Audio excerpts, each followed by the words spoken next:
Okay. What we did last week with all my feedback, I did that I was working with knots, obviously, and uses were the best way to get the 7 categories done. Feedback last week was great. These are the uses: marine, fashion, fishing. Well, I duplicated marine, sorry. Marine, fashion, fishing, climbing, rescue, and craft. There is a 7th one to make the assignment called arborist knots, but in reality, an arborist knot, spelled like this, arborist as in trees, it's really just a combination of marine knots and rescue knots. There's really nothing special about arborist. However, to make 7, I can keep it as the category. Types of knots or kinds. Knot is tied. And then the third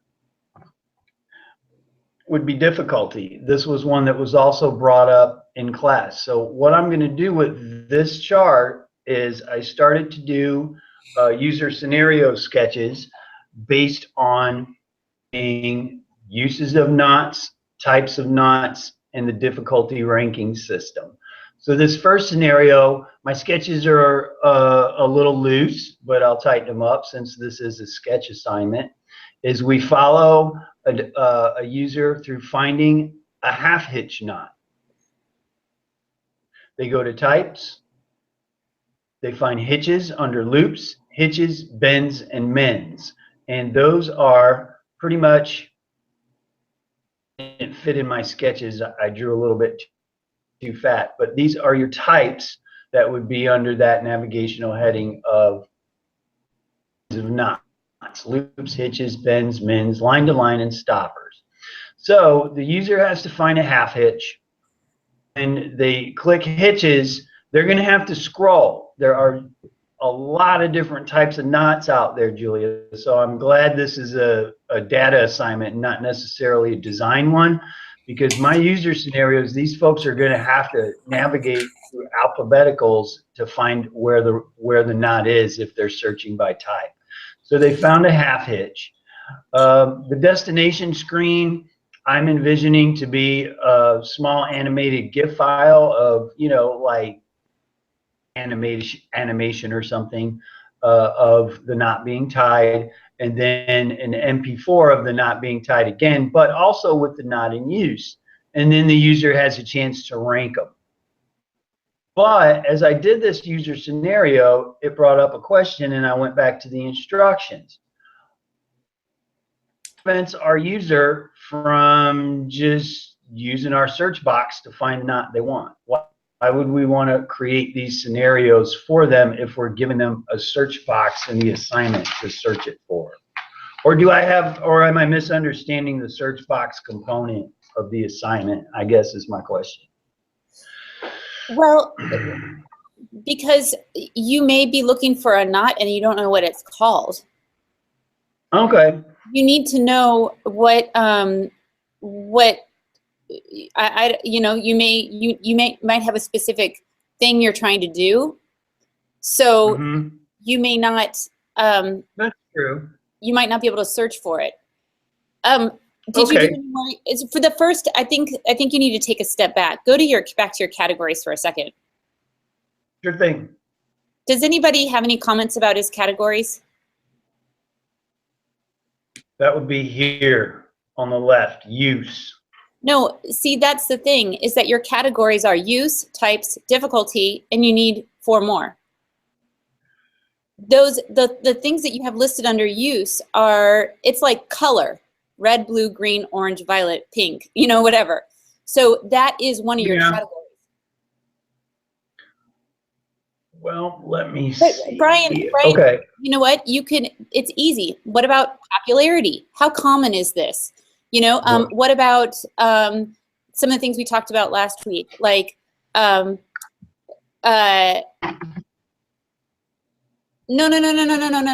another column. I know. So your columns, you need to have 7 different categories, and what you have listed under your categories are descriptors. Yeah. So you need 4 more, and they could be like, let's say, like, how would I know that I need a hitch knot? I don't even really know what a hitch knot is. I know that I somehow need to connect my macrame planter to the bottom rail of my deck. Right. How am I going to find the knot for that? So I think that material suitability or something like that, I know I have macrame rope, and I know I need something that is, Suitability. it can be, I want something easy to do, and I also want something that is not so hard to get undone. Mm-hmm. Do you know what I mean? So I think that like, thinking about that user scenario right there, 2 more categories that you could have is material suitability. So what materials it works well with.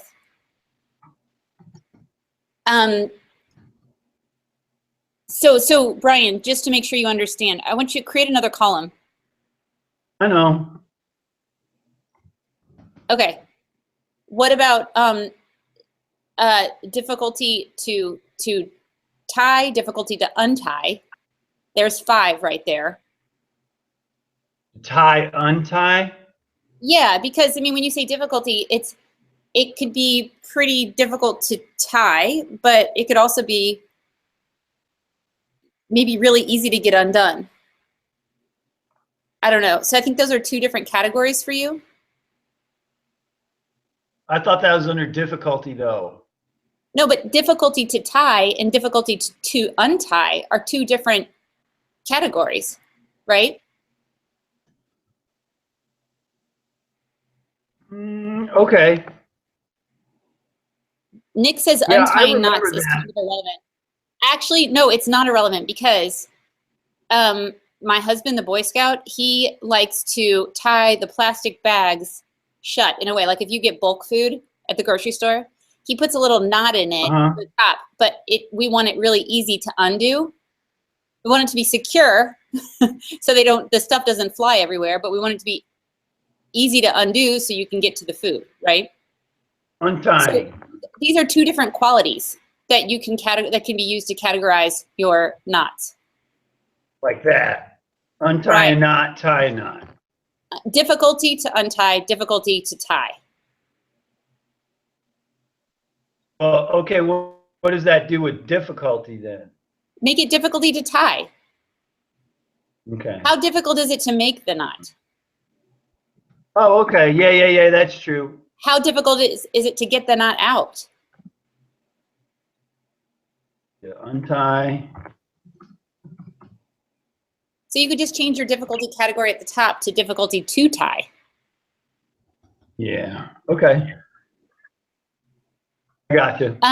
Under suitability, it would be like, make sure you understand it's material suitability.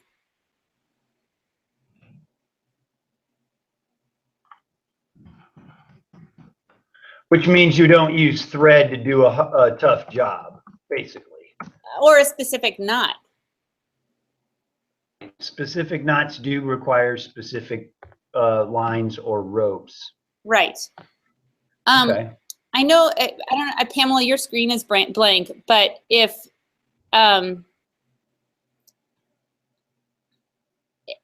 she had a lot of category ideas last week. Yeah, I mean, I think the main thing was this is what we came up with last week, but we had security. It's security. Yeah, that might be that. But I don't really know what that defines. I guess how tough it is. Toughness. That might be difficult to untie, because if it's highly secure, then it's not. It's very difficult to untie. I think that kind of goes hands in hand. That's fine. Okay. So you need to come up with. You could do user ratings or popularity. How often do you see this type of knot in life?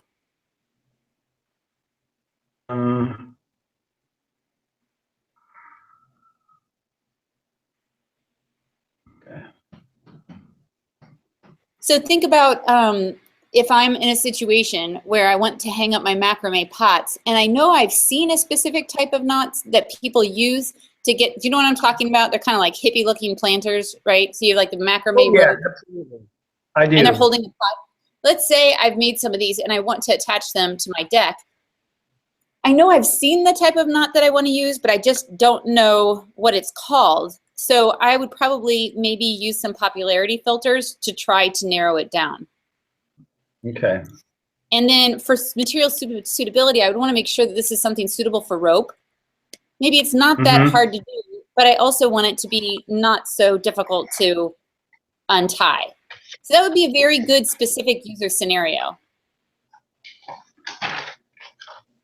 Your next user scenario might be someone who is a climber and wants to know what type of knots to use to attach their carabiners to their rappelling belt or something. Yeah, you can get real specific for sure. Yes. Right, because once they start scenarios develop, I mean, there's going to be people that are looking for specific knots for sure, and then there's going to be the lady who's looking to hang up a pot right from you know, hook in her living room, right, you know, that kind of thing. Right. So there's going to be general and there's going to be very specific. Okay, now this is kind of a, I don't know if this might be a category or not. Sometimes when I'm sewing and I'm hand sewing and I tie a knot at the end of my thread and then I start sewing, the knot doesn't really increase the diameter of the thread enough. So what happens is I start to stitch and then I pull that thread all the way through because the knot just went through the fabric. Do you know what I mean? Yeah. So maybe there's a category about the relative increase in diameter. So if your diameter of your thread or your rope or whatever that you're tying is X, when you put the knot in, it makes it 2X in diameter, or maybe this knot will make it 4X in diameter. So as a sewer, well, I want to do the 4X knot to make sure that when I start stitching, I'm not going to pull it through my fabric. What could that, yeah, what would we call that? What do you call that? You could call it relative size.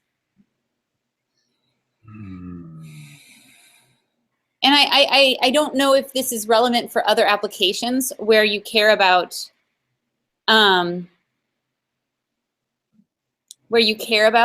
big the knot is once you've done it. Oh yeah, you do. I think a lot of users, yeah, absolutely. So there you go, Brian. You got 7 categories.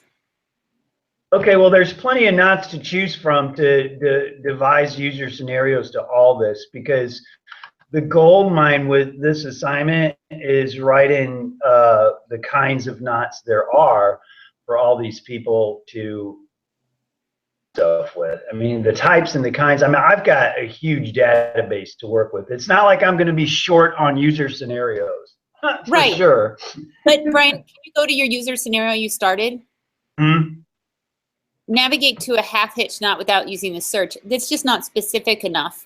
So when you come up with this user scenario, I think you're getting the right idea. Talk about the situation with me and the macrame pots, or trying to sew where I don't want the thread going through the fabric, or you probably have very specific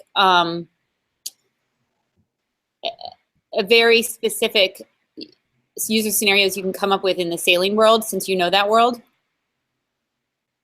Yeah, absolutely. Yeah, that's the inspiration for doing this project. So yeah, I knew.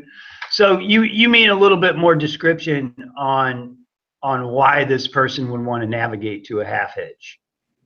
Right. Why? I mean, even a sailor, like, do they know, I want that half hitch knot? Like, would just a typical sailor know a half hitch knot is what I want to find? I need a review on that. I mean, would they have that language? You know what I mean? Would that user be able to say, or would they say, look, I want to do the knot, I want to look under boating, I want to look under, I just don't know if, I can't imagine, but I'm not familiar with the boating world. That's not how I would look for something.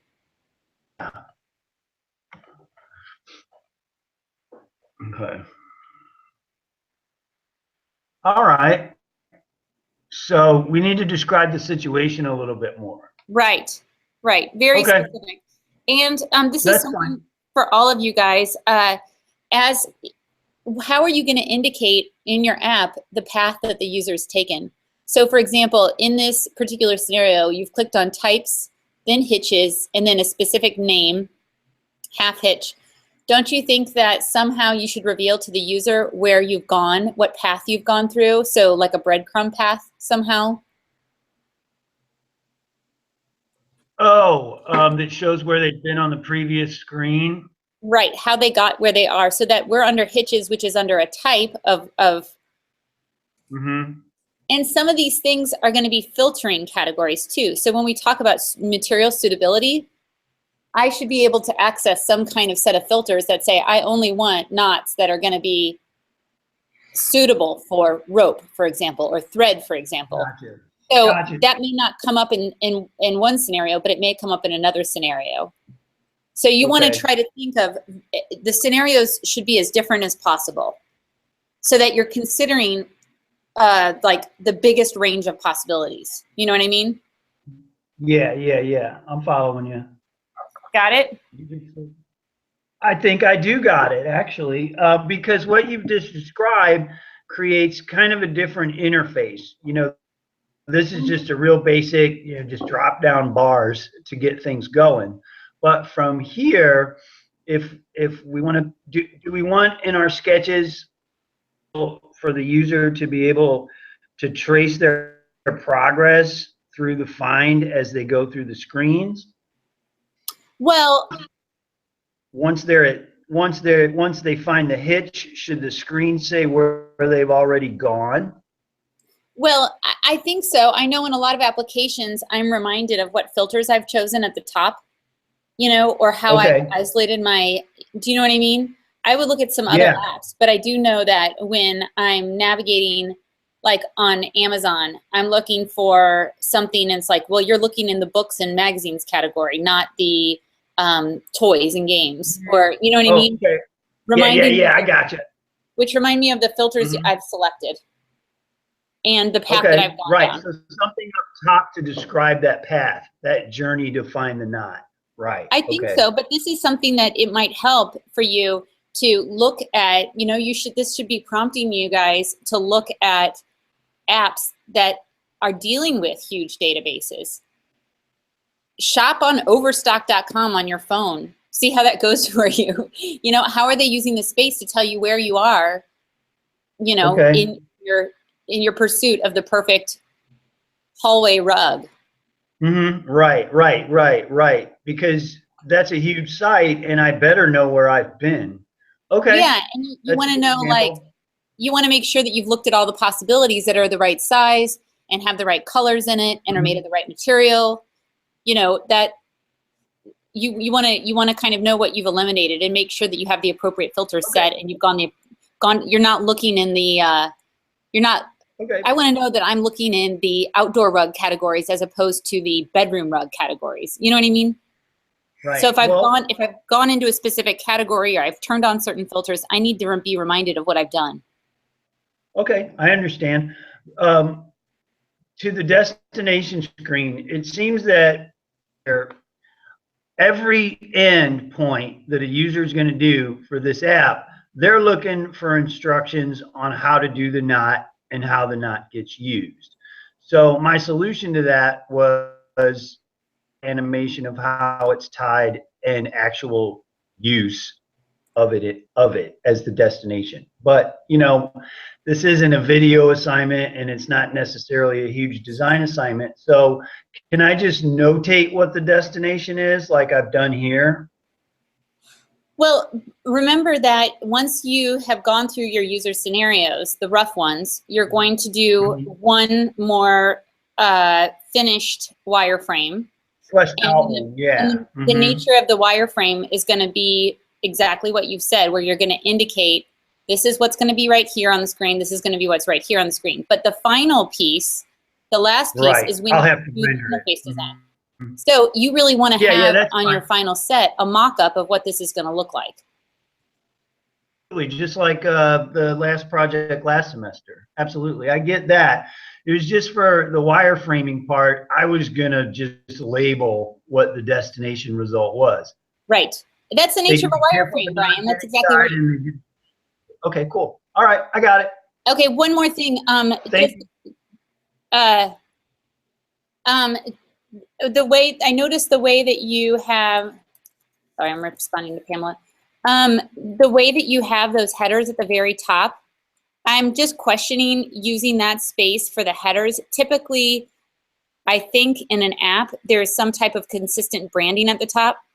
Oh, absolutely. I've been messing around with logos.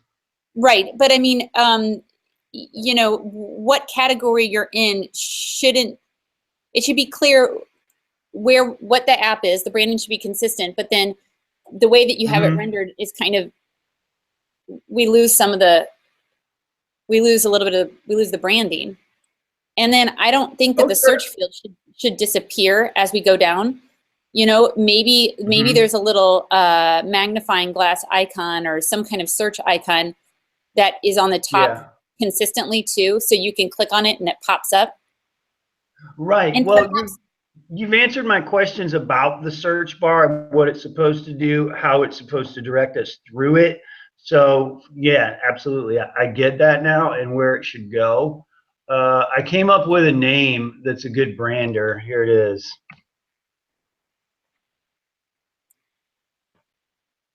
Huh.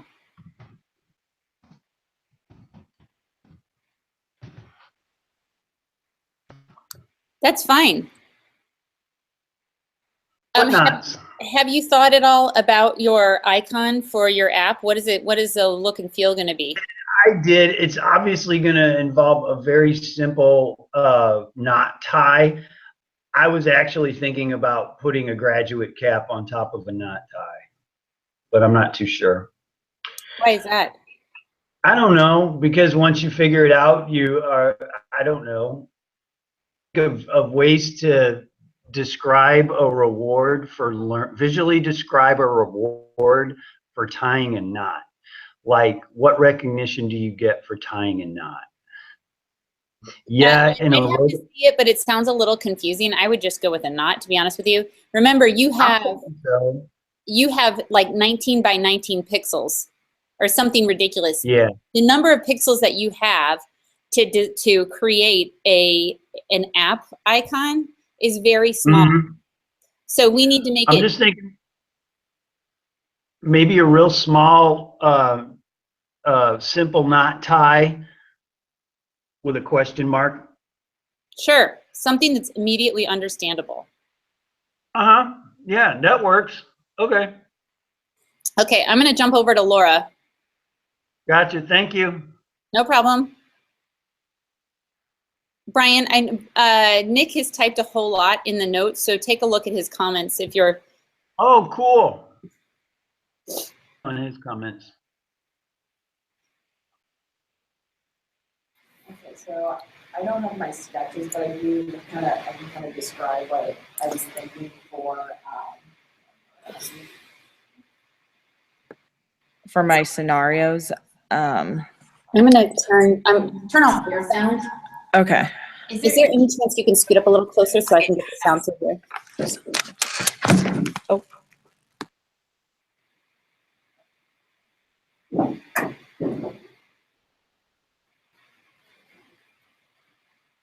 So my first scenario, I was going to do,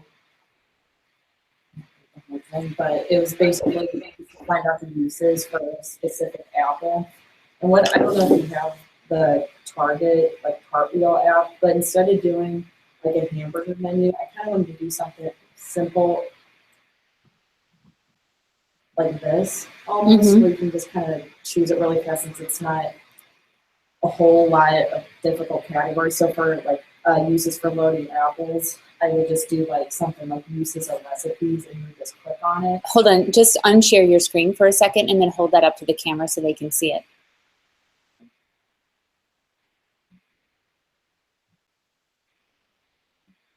Click on the green button over on the side. Oh, there you go. Yeah, and then this is what I was kind of thinking out. Yeah, you go back a little bit. Hold on, tilt your phone. It's just glary. Huh. Yeah, okay, there you go. See, there she's got some, can you see that? Okay, that's good. You can go back to sharing. Yes. Yeah. Yeah, but just like instead of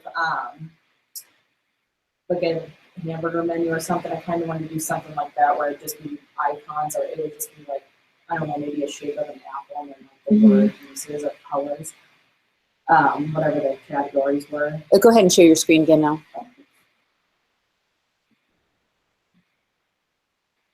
Okay. So that was the first one I had, and then the second one was browse through the list of the sweetest apples. So then what I pictured of it would be you click on the icon for sweet, sour, and then it would be almost like a scale of 1 to 5, and then you could pick a specific option like 3, what would like a medium-based apple would be, and then it would list all those apples. Just trying to do the simplest one. And then the last one would be find out the harvest time or availability of Kiku apples. And then I would just, it was just kind of like a search system for each of these categories instead of one in general.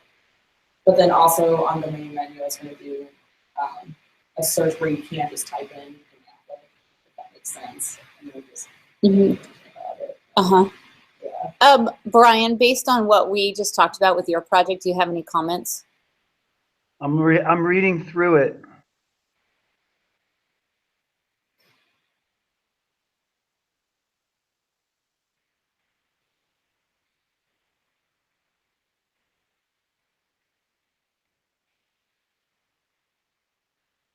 So 2 scenarios are about what the user should do with the apple. Find this apple. Okay, one is find the apple. The other is sweetest. The other is texture. Okay. I'm kind of unfamiliar with what all of her categories are, but I mean, these are real succinct scenarios. They do describe different, okay, there we go. Color, sweetness, sour, flavor, firmness, size, origin, seasoned, user recipes, location, availability, user reviews.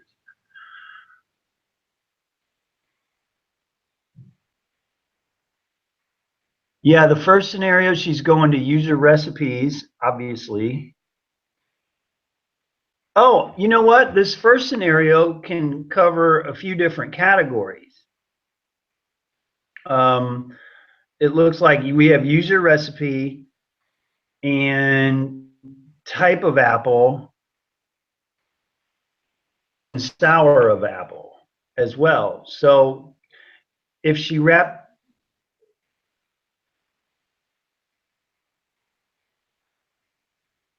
the user scenarios trying to get multiple categories in too?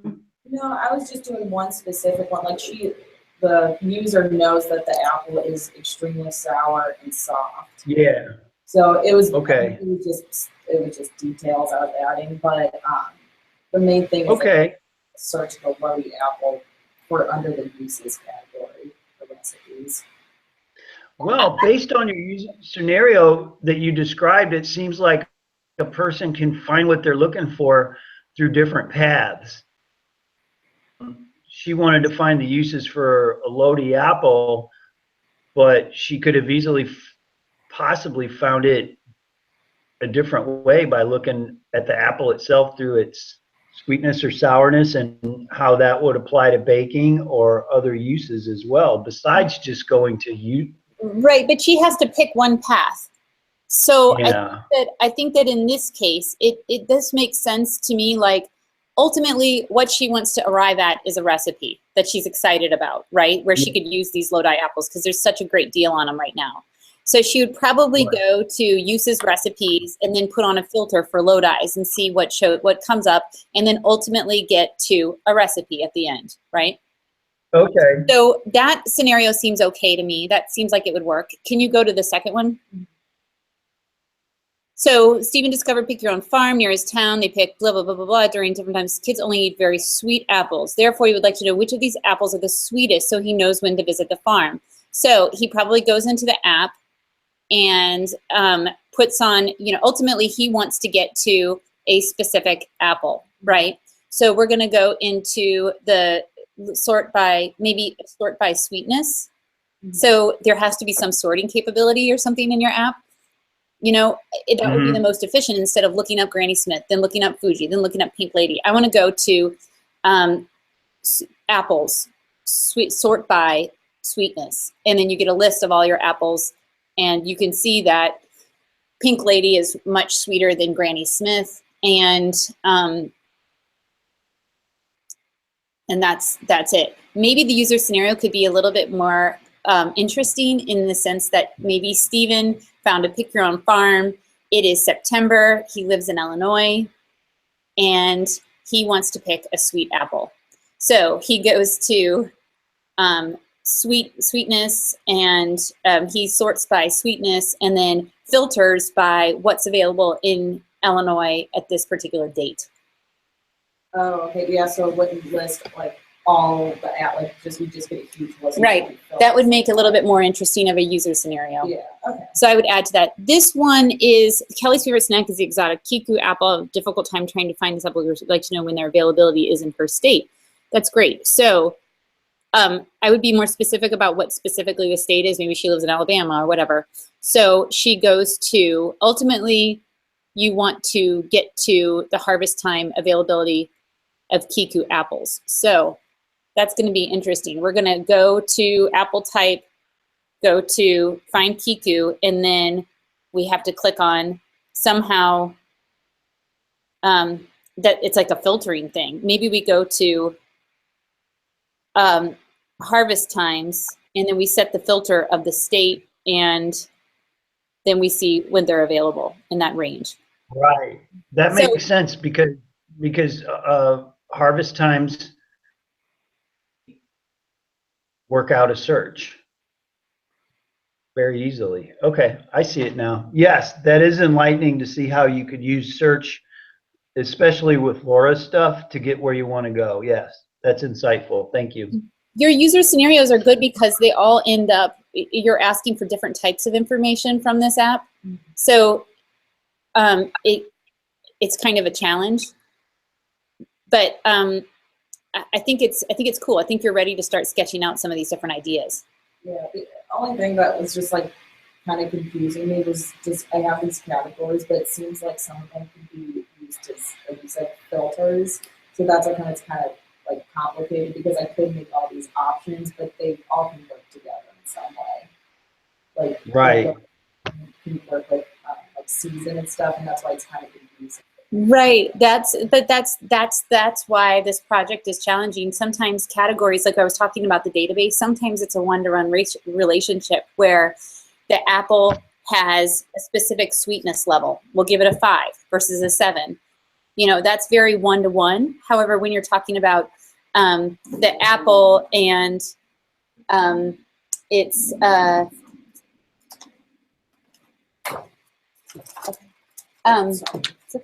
when you're talking about the apple and what season it's available in Missouri, then it gets a little bit more complex, right? Because those are more like filters. Or if we're talking about the average rating, that's 1-to-1. But if we're talking about a recipe that's associated with it, there are going to be a lot of recipes that are going to be attached to that particular apple. So that's where you have the difference. That's what I was trying to explain with the databases when I was playing with that, to kind of show you that some are really easy where you could set up 1-to-1, but some are going to have to be tied somehow to another database. Yeah, so some are appropriate for filtering, some are 1-to-1, and so that's the challenge you have to work out. And I think the easiest way to work it out is just think about, okay, well, how would I expect to go about accomplishing this task and drawing it out? Yeah. Well, and then I just thought of this, like, if I did use all these just as like categories, could I do something where, like if they were searching for the sweetness, you can't filter it by all, or you can't have filters like location, season, and all that. And then if you go to location, you can't have a filter. Like, they kind of just filter each other, if that makes any sense. So you're saying, go ahead, repeat that again. So if you're looking, if you were trying to find like the sweetest apple So you click on the sweetness category, and then you can filter it by firmness, flavor, or size. So, and then you find that, and then you could also go to the flavor category, and you can use filters such as sweetness, firmness. Like they all kind of they're categories, but they can also be used as filters for each other. Right, but then when you get to the specific apple, then somehow you should be able to see what recipes are suitable. Like I want to know associated recipes, or I want to know when and where it's available. So there's going to be a whole bunch of ways to getting to different pieces of information. But I think you're right in that if I'm looking for sweet apples, I should also be able to filter certain things at the same time. Yeah, because I was just thinking like the main thing for it is going to be sweetness, but if you want to look up for these other filters, you have the option to do that. Like if you're like that one scenario where he's trying to find the sweetest apple, but in his location or whatever, you can't filter it, so he doesn't have to go through like 100 apples or sweet apple. Right. Yeah, I just didn't know if you can do that. Yes.